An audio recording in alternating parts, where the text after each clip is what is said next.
Hey everybody, it's Clint Arthur, and I'm sitting here in my Audi A5, and I'm thinking about success and how you measure success. Because so much of what it takes to be an entrepreneur, to be successful as an entrepreneur, to be successful as a person, but really to achieve and excel as an entrepreneur is based on how you measure your success. Because unless you're able to measure success in a way that empowers you and that makes you feel good about what you're doing and what you're achieving and how you're progressing in your life, your whole existence as an entrepreneur is going to be undermined. And that's why I'm making this video today and talking about how to measure success so that it empowers you. And I want to go back to a trip. I used to take these trips with my friends. They were called the snow trips. And every year we would go up to the mountains in, up in the mountains of California. It was Idlewild, California. And we would rent a house in the winter and just go hiking in the snow. Me and 5 guys. And I remember one trip that we went on. Man, we hiked so high up into the mountains. And we had this point. It looked like that was the top of the mountain. It sure did. It looked like that was the top of the mountain. And we said, we're going to the top of the mountain this time. And we did. Oh man, I remember it was a long, long way up. It was a long, long way up to the top of the mountain. And especially at the end, we had to like scale up this really sheer face that was all covered with ice and snow. And it was really scary because if you slipped, you could have fallen down a long way down the face of this sheer mountain. It was scary. It really was. And when we got to the top, there was this little extra peak. Like you couldn't see it. Like everybody was behind me. And I'm like, man, I'm getting to the top. And I climbed up that sheer face to get to the top. And when I got to the top of that, there was another little sheer face. And I had to go even higher to get to the top of the mountain.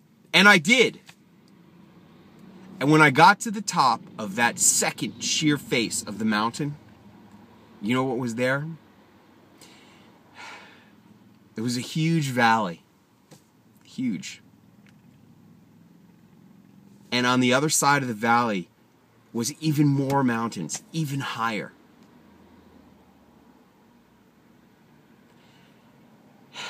And as I looked out, I mean, it was so scary. Like when I got to the top, the second top, there was all this wind. And I remember I crawled very carefully and peeked over the top. Just peeked over the top. Because I was afraid that the wind was just going to push me over the top. And I didn't know what was on the other side. And when I looked onto the other side, there was the huge valley. And there was more huge mountains way, way higher than the mountain that I was on. And I looked over there and I thought to myself, oh man, of course. You get to the top, there's just more top to climb. Higher goals, higher things to go after, of course. But then I looked back. I turned around and I looked back.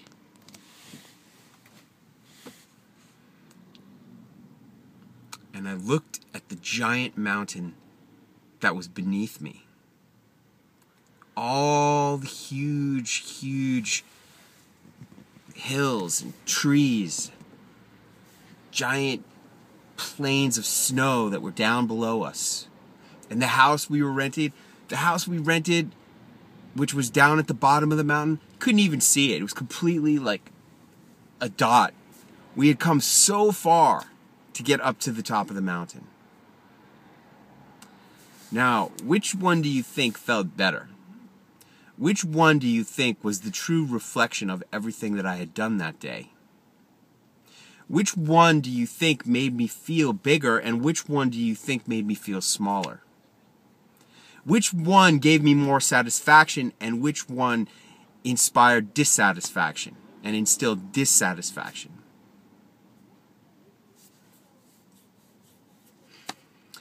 This is life every day for an entrepreneur. Now, I mentioned that I'm sitting in my car. I'm sitting in my Audi A5. It's a little over a year old. I have 14,000 miles on it. And I was thinking back on how far I've come in terms of cars. In 1994, I didn't even have a car. Couldn't even afford a car. Then in 1995, I bought a 1971 Ford Bronco up in Oregon for $2,600. I bought a Ford Bronco, and then I had to have the engine replaced. And I drove that for a long time. And dealt with the fact that it wouldn't start a lot of times. And that it didn't have the greatest acceleration, and that it had lousy gas mileage and all kinds of problems. I had a 3 on the tree shifter. I had to actually shift 3 on the tree. What a hassle. Didn't even have a radio. And then in 2002. Yeah, 2002. I leased a 1998 Jeep Grand Cherokee. And all of a sudden, I had air conditioning and a radio, a stereo. And because of that stereo, I used to listen to the Rich Dad Poor Dad tapes. I used to listen to No Money Down with Carlton Sheets. I used to listen to stuff. And because of those CDs that I would listen to, I was able to buy my first house because I got the knowledge.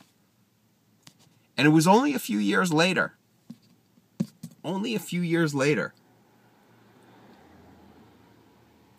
Let's see, it must have been like 2007, 2008. I bought a 2003 BMW X5. And man, I thought I had come a long way there. I had an X5. That was like, wow. That had been my dream car. And then I had that dream car for a few years, and I wanted a hybrid because I wanted better mileage. Suddenly the hybrid became my dream car. And I got a Lexus RX 400h SUV hybrid. A step up. Man, that was a better car than the BMW. And then I saw the Audi A5. And I'm like, man, I want that Audi A5. And I got the Audi A5. Look at how far I've come. Now, I look out into the future. Like I was having lunch with this guy, Reno. He's an infomercial producer. Very, very cool guy. Super cool guy. And I was talking about the Bentley GT convertible, you know? I was like, you don't have a Bentley GT convertible, do you? No, he had some super hot BMW. Super hot BMW. But both of us know what that Bentley GT convertible is. Now, am I going to judge or an Aston Martin? Or the Fisker? How about the Fisker Karma? Right? All these cars. There's so many cars out there that we may never have. But I know that right now, I love my Audi A5.